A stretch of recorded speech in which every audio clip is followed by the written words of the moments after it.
नमस्कार दोस्तों, स्वागत है आप सभी का। हाल ही में हमने हिमाचल और उत्तराखंड जैसे भारत के कई राज्यों में क्लाउड बर्स्ट की खबरें सुनी। इससे बहुत से पैसे और घरों का नुकसान तो हुआ ही हुआ, लेकिन बहुत से लोगों की जान भी गई। तो इस वीडियो में हम विस्तार से देखेंगे कि क्लाउड बर्स्ट होते क्या हैं, इनकी स्पेसिफिक डेफिनेशन क्या है, इनके होने के कारण क्या हैं, और फिर हम देखेंगे कि इंडियन मेट्रोलॉजिकल डिपार्टमेंट जैसे पहले रेन के बारे में प्रिडिक्ट करता है कि इस स्पेसिफिक दिन इस तारीख को इस क्षेत्र में बारिश होगी, वैसे क्या कारण है कि क्लाउड बर्स्ट को प्रिडिक्ट नहीं कर पाता है।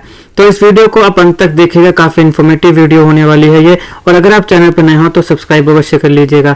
आप हमारे साथ हमारे टेलीग्राम चैनल में भी जुड़ सकते हैं, जहां पे आपको डेली करंट अफेयर और स्टैटिक जीके के काफी बुलेट पॉइंट्स देखने को मिलेंगे जो आपके एग्जामिनेशन के लिए इंपॉर्टेंट है। टेलीग्राम चैनल का लिंक मैं डिस्क्रिप्शन में दे दूंगा। चलिए शुरुआत करते हैं। देखिए, सबसे पहले क्लाउड बर्स्ट होते क्या हैं। क्लाउड बर्स्ट एक localised but intense rainfall activity है। अब इसको समझिए क्या हुआ। लोकलाइज्ड का मतलब हुआ कि ये बहुत ही छोटे क्षेत्र में होती है, लोकल रह जाती है। लोकलाइज्ड यानी एक बहुत ही छोटे क्षेत्र तक सीमित रहती है, लेकिन इंटेंस यानी बहुत तीव्र रेनफॉल एक्टिविटी है। यानी इसमें एक बहुत से छोटे से क्षेत्र में बहुत ज्यादा तीव्रता से बारिश एक साथ होती है।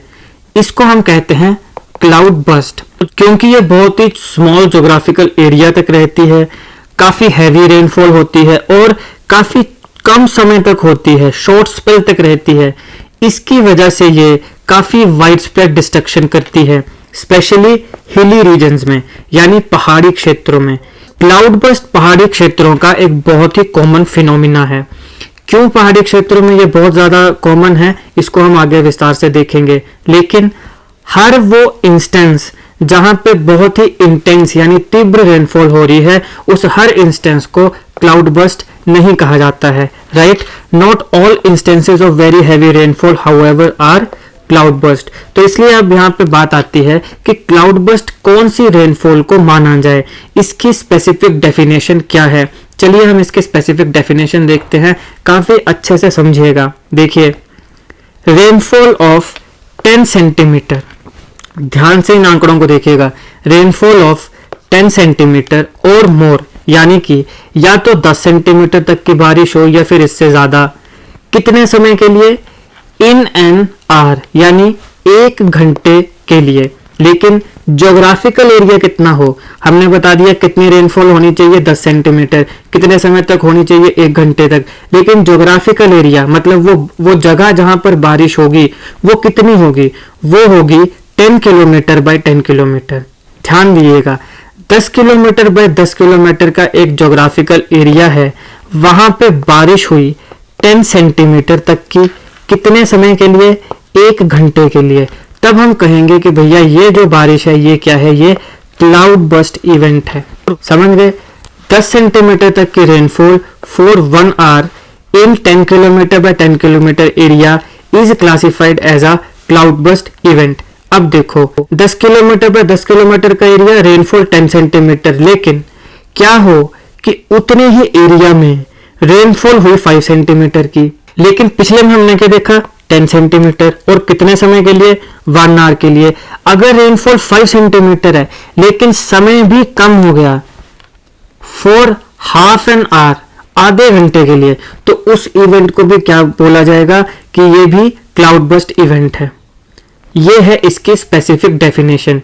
10 सेंटीमीटर तक का रेनफॉल फॉर 1 आवर, 5 सेंटीमीटर का rainfall for 1.5 hour in area 10 by 10 kilometre by 10 kilometre. इसमें अगर रेनफॉल होती है तो this rainfall is classified as cloud burst event. ये इसकी स्पेसिफिक डेफिनेशन है।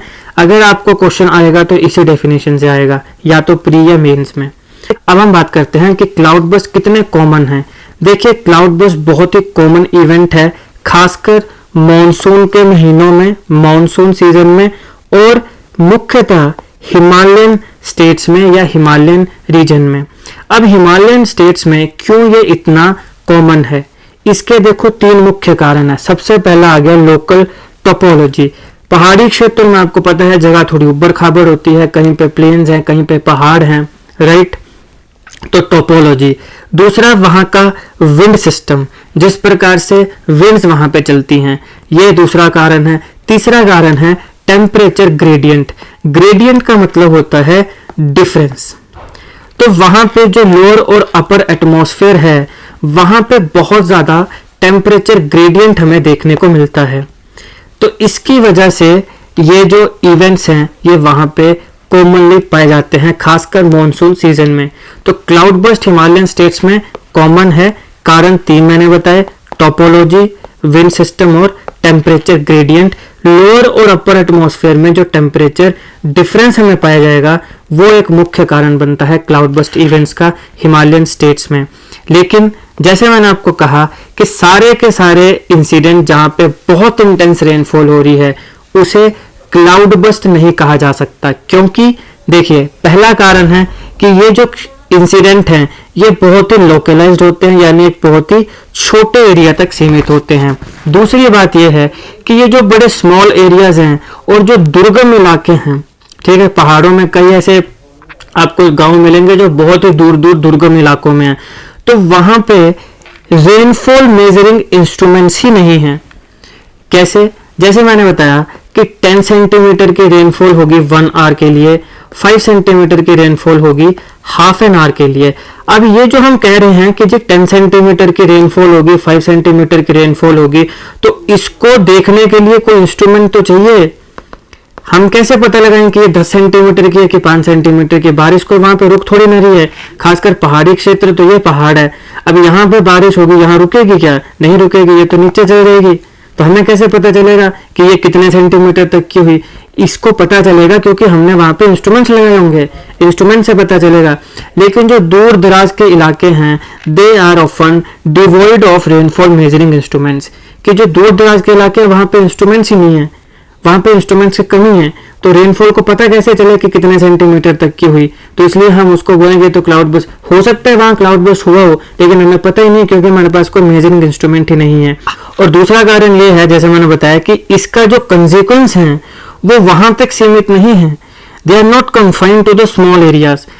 हालांकि बारिश हमने बताया कि 10 किलोमीटर बाय 10 किलोमीटर एरिया में हुई हो, लेकिन इसका जो कंसिक्वेंस है वो वहां तक सीमित नहीं होगा। फॉर एग्जाम्पल इस यहाँ पे देखिए, मान लो कि ये एक नदी है, ये नदी है, ये इसका नॉर्मल पानी है। अब मान लीजिए कि यहाँ पे एक क्लाउड बर्स्ट हुआ। मान लो ये है हमारे पास वो एरिया 10 किलोमीटर बाय 10 किलोमीटर का। यहाँ पे हमारे पास बारिश हुई, कितनी? 10 सेंटीमीटर तक की बारिश हुई 1 घंटे के लिए। तो क्लाउड बर्स्ट तो हमारा हुआ इस क्षेत्र में, लेकिन इसके जो कंसिक्वेंस हैं वो इस स्मॉल एरिया तक सीमित नहीं है। कैसे? यहाँ पे बादल फटा, बहुत ज्यादा पानी हुआ, तो इस नदी पे पानी बढ़ गया, बढ़ गया, बढ़ गया। बारिश होती है, हो रही है, पानी बढ़ रहा है। तो ये हुआ तो यहाँ पे, लेकिन हो सकता है बाढ़ यहाँ आ जाए, बाढ़ यहाँ पे आ जाए। तो क्लाउड बर्स्ट इस क्षेत्र में हुआ, लेकिन इसका जो कंसिक्वेंस है वो इस क्षेत्र तक, स्मॉल एरिया तक सीमित नहीं है। वो हमें इधर आके पता चल रहा है। वो बाढ़ कहां पे आ रही है? इस एक क्षेत्र में बाढ़ आ रही है। तो इसलिए इस प्रकार के जो इवेंट्स हैं इनमें जो कंसिक्वेंस है इसके वो स्मॉल एरिया तक सीमित नहीं रहते हैं। अब देखिए, एक होता है नेचर ऑफ टेरेन। जैसे हमने बताया कि पहाड़ी क्षेत्र हैं तो लैंडस्लाइड होने के खतरे बन रहे हैं, उसकी वजह से लैंडस्लाइड हो रही हैं, फिर फ्लैश फ्लड्स आ रहे हैं। तो जैसे हमने इसमें देखा कि बारिश यहाँ पे आई, क्लाउड बर्स्ट यहाँ हुआ, फ्लैश फ्लड यहाँ पे आ रहे हैं, नुकसान लोगों को यहाँ पर हो रहा है। तो ये एक जो इंसिडेंट है वो लोकलाइज्ड है, लेकिन इसके कंसिक्वेंसेस जो हैं वो लोकलाइज्ड नहीं होते हैं। फ्लैश फ्लड इससे आते हैं और इससे फिर काफी एक्सटेंसिव डिस्ट्रक्शन जो है वो देखने को मिलती है। अब यहाँ पे सडन डाउनपोर, इसका क्या मतलब ये हो रही है पहाड़ी क्षेत्रों की बात, कि देखो बादल तो फटा यहाँ पे, लेकिन पहाड़ी है, स्लोप है, तो पानी जो है वो नीचे आ गया। अब ये इतनी ज्यादा बारिश हो रही है कि एकदम से पानी आ गया नीचे, लोग यहाँ पे घर हैं, इनको पता ही नहीं चल रहा कि पानी एकदम आ कहां से गया। सडन, एकदम से होना, सडन का मतलब एकदम। तो सडन डाउनपोर जो है इससे काफी डिस्ट्रक्शन होती है लाइफ की भी और प्रॉपर्टी की भी। हिली एरियाज में बारिश ऊपर हो रही है, बच्चा यहाँ पे मजे से बंदा बैठा है और एकदम से पता चला कि बारिश इतनी ज्यादा, पानी जो है वो आ गया, तो बादल यहाँ फटा, कंजर्वेंस यहाँ देखने को मिल रहे हैं। ठीक हो गया। तो अब यहाँ पे इस प्रकार के इंसिडेंट क्योंकि बहुत होते हैं कि बादल या तो एक जगह फट भी रहा है, या फिर अगर नहीं भी फट रहा तो क्योंकि स्लोपी एरिया है, इससे क्या कि बहुत ज्यादा पानी तीव्रता से नीचे आने लगता है, फटा या ना फटा। तो ये कारण है कि अगर ना भी फटे क्लाउड बर्स्ट तो भी हम बोलते हैं कि क्लाउड बर्स्ट ही है, क्योंकि जितना पानी स्लोप्स की वजह से जितनी तीव्रता से नीचे आ रहा है, इंस्ट्रूमेंट्स तो है नहीं, तो उस पानी क्योंकि इतनी तीव्रता से आ रहा है, इसलिए हम उसी को क्या मान लेते हैं, कई बार क्लाउड बर्स्ट मान लेते हैं। ठीक है कि ये तो बादल ही फटा, क्योंकि पानी बड़ी तीव्रता से नीचे आ रहा है।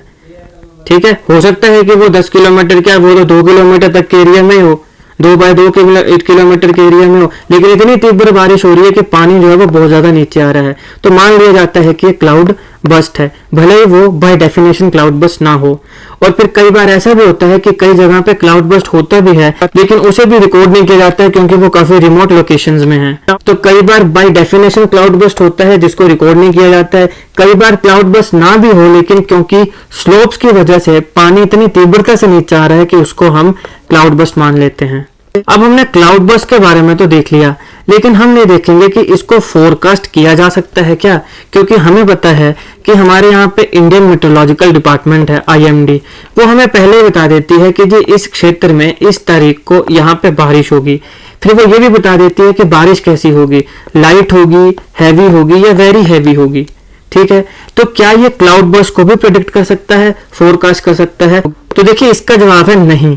ये तो बता देता है कि इस क्षेत्र में बारिश होगी, ये भी बता देगा कि लाइट होगी, हैवी होगी कि वेरी हैवी होगी, लेकिन ये नहीं बता सकता कि इस इतने से एरिया में इतने समय तक कितनी बारिश होगी। हमने बताया ना कि क्लाउड बर्स्ट की तो देखो एक स्पेसिफिक डेफिनेशन है, 1 घंटे के लिए 10 सेंटीमीटर होनी चाहिए 10 बाय 10 में, या फिर आधे घंटे के लिए 5 सेंटीमीटर होनी चाहिए 10 बाय 10 में, तो उसको क्लाउड बर्स्ट मानेंगे। अब ये स्पेसिफिकली नहीं बता सकता IMD, या IMD के कोई भी मेट्रोलॉजिकल डिपार्टमेंट इसको नहीं बता सकता कि इस क्षेत्र में इतने सेंटीमीटर तक की बारिश होगी, इतने समय तक के लिए होगी, इतने एरिया तक सीमित रहेगी। इसलिए प्रिसाइजली फोरकास्ट करना काफी मुश्किल हो जाता है। यहाँ देखिए Indian meteorological department IMD forecast करता है रेनफॉल इवेंट्स को एडवांस में। ये बात तो सही है, हमें पता चल जाता है कि इस क्षेत्र में बारिश होने वाली है, लेकिन ये प्रेडिक्ट नहीं कर पाता कि क्वांटम ऑफ रेनफॉल कितनी होगी। और ये क्या पूरी दुनिया में कोई मेट्रोलॉजिकल एजेंसी अभी तक प्रिसाइजली ये कभी नहीं बता पाई है कि किसी क्षेत्र में क्वांटम ऑफ रेनफॉल कितना होगा। फोरकास्ट जो है वो इतना बताता है कि लाइट होगी, हैवी होगी या वेरी हैवी होगी, लेकिन पूरी दुनिया के जो वेदर साइंटिस्ट हैं, यानी पूरी दुनिया में अभी तक जो साइंस है उसके पास इतनी कैपेबिलिटी नहीं है कि वो एग्जैक्टली ये प्रेडिक्ट कर पाए कि कितनी रेन एक क्षेत्र में एक गिवन प्लेस में होगी। इतना बता सकते हैं कि इस क्षेत्र में बारिश होगी, लाइट होगी, वेरी हैवी होगी, लेकिन कितनी होगी, क्वांटम क्या होगा उस रेनफॉल का, 10 सेंटीमीटर तक होगी, 5 सेंटीमीटर तक होगी, कितने समय तक होगी, 1 घंटे तक होगी, 2 घंटों तक होगी, इसे प्रेडिक्ट नहीं किया जा सकता है। इसके साथ साथ ये जो वेदर फोरकास्ट होते हैं ये रिलेटिवली लार्ज ज्योग्राफिकल एरिया तक होते हैं। ये मतलब छोटे गांव देहात का नहीं बताते हैं कि जी हमारे गांव में बारिश होगी कि नहीं होगी, ये लार्ज ज्योग्राफिकल एरिया तक बताते हैं। जैसे कि एक बड़ा रीजन है, एक स्टेट है, या फिर एक मेट्रोलॉजिकल सब डिवीजन है, एक डिस्ट्रिक्ट है, ये उस समय तक बता सकती है, ये उस डिस्ट्रिक्ट तक बता सकती है कि आज इस डिस्ट्रिक्ट में बारिश होगी। लेकिन अब डिस्ट्रिक्ट भी कितने बड़े हैं, आप जहां से आते हैं आप देखिए आपका डिस्ट्रिक्ट कितना बड़ा है। तो ऐसा थोड़ी है, ऐसा भी हो सकता है कि जो डिस्ट्रिक्ट के एक क्षेत्र में बारिश लगी हो, एक क्षेत्र में धूप हो, और मॉनसून सीजन में ऐसा बड़ा होता है।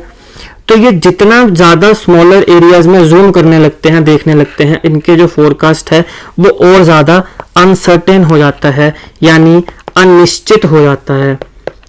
प्रिसाइजली ये नहीं बता सकता, समझ लो। तो इसका पहली बात तो जो फोरकास्ट है वो बड़े एरिया में होगा, बड़े लार्ज ज्योग्राफिकल एरिया का होता है। और दूसरी बात यह है कि इसके पास ऐसे इंस्ट्रूमेंट्स नहीं है कि ये प्रिसाइजली बता दे क्वांटम कितना है रेनफॉल का। ये बताती है लाइट है, हैवी है या वेरी हैवी है, और वो भी एक बड़े ज्योग्राफिकल एरिया का। ये रीजन है कि इस प्रकार के इंसिडेंट्स को फोरकास्ट नहीं किया जा सकता है। रेनफॉल को फोरकास्ट किया जा सकता है, लेकिन क्लाउड बर्स्ट को फोरकास्ट करना बहुत ही इम्पॉसिबल है, खासकर एक स्मॉलर एरिया के लिए। इसके लिए हमें काफ़ी डेंस नेटवर्क चाहिए वेदर इंस्ट्रूमेंट्स का, काफ़ी मजबूत कंप्यूटिंग कैपेबिलिटीज चाहिए, और हमारे पास जो करंट टेक्नोलॉजी है वो इतना एफिशिएंटली काम नहीं कर सकती। इसलिए क्लाउड बर्स्ट के जो इवेंट्स हैं उन्हें फोरकास्ट नहीं किया जा सकता। इसीलिए आज दिन तक कभी भी ऐसा नहीं हुआ कि क्लाउड बर्स्ट का फोरकास्ट किया गया हो, ऐसा कभी भी हमने नहीं देखा है। सिर्फ और सिर्फ हैवी और वेरी हैवी रेनफॉल इवेंट्स की वार्निंग होती है, और 5 डेज एडवांस जो है वो रूटीनली फोरकास्ट दे दिया जाता है। हालांकि अगर ऐसा लगे कि कोई हैवी रेनफॉल है, बहुत ज़्यादा किसी क्षेत्र में रेनफॉल हो रही है और वो क्लाउड बर्स्ट की सिचुएशन वहाँ पे बन सकती है, तो उस केस में भी 6 से 12 घंटे पहले ही फोरकास्ट किया जा सकता है। वो भी प्रिसाइज होगा नहीं पता, लेकिन 6 से 12 घंटे पहले एडवांस में ही बताया जा सकता है, 5-6 दिन पहले नहीं बताया जा सकता। जैसे जो बारिश है उसे 4-5 दिन पहले फोरकास्ट कर दिया जाता है कि जी इस तारीख को इस दिन इस क्षेत्र में बारिश होगी। लेकिन अगर हम क्लाउड बर्स्ट की बात करें, यानी कहीं पे एक्सट्रीम रेनफॉल है, तो वो रेनफॉल क्लाउड बर्स्ट बन सकता है कि नहीं बन सकता है, ये अगर हमने फोरकास्ट करना ही पड़े तो उस इंसिडेंट से 6 से 12 घंटे पहले ही इस चीज़ को फोरकास्ट किया जा सकता है। तो ये था इस टॉपिक का एनालिसिस, इसमें हमने इन डेप्थ क्लाउड बर्स्ट को देखा है। आई होप आपको वीडियो अच्छी लगी हो। अगर आपको अच्छी लगे तो लाइक करिएगा, शेयर करिएगा।